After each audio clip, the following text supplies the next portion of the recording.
রাজন্না হালদার, প্রান্তিক চক্রবর্তী আজই কি বিজেপিতে যোগ? বিস্তারিত জানবো। টেলিফোন লাইনে রয়েছেন প্রতিনিধি রাজা সাহা। রাজা, ২৬শে নির্বাচন যত এগিয়ে আসে ততই চমক সামনে আসছে, কি জানা যাচ্ছে?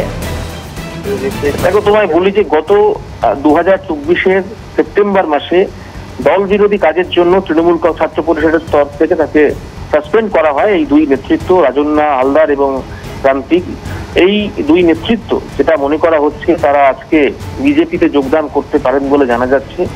এবং তোমাকে বলি যে তৃণমূলের যে অন্দরে থাকাকালীন তারা একটি আরজিকর যে আন্দোলন, সেই আন্দোলনের প্রেক্ষাপটে তারা একটি ছবি নির্মাণ করেছিল, চলচ্চিত্র। ফলত তার যে প্রকাশ, তার রিলিজ নিয়ে কিন্তু দলের সঙ্গে একটা বিরোধ বাঁধে এবং তারপরে তাদেরকে সেপ্টেম্বর মাস ২০২৪-এ তাদেরকে দল থেকে অনির্দিষ্টকালের জন্য সাসপেন্ড করে দেওয়া হয় এবং তারাই সম্ভবত আজকে যোগদান করতে পারে বলে এখনো পর্যন্ত জানা যাচ্ছে। ধন্যবাদ রাজা।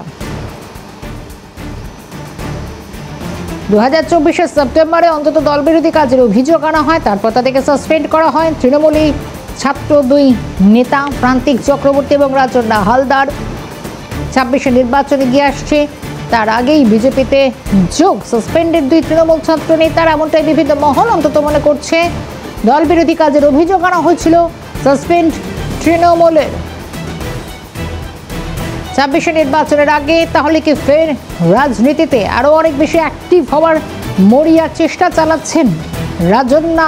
উঠছে সেই প্রশ্ন।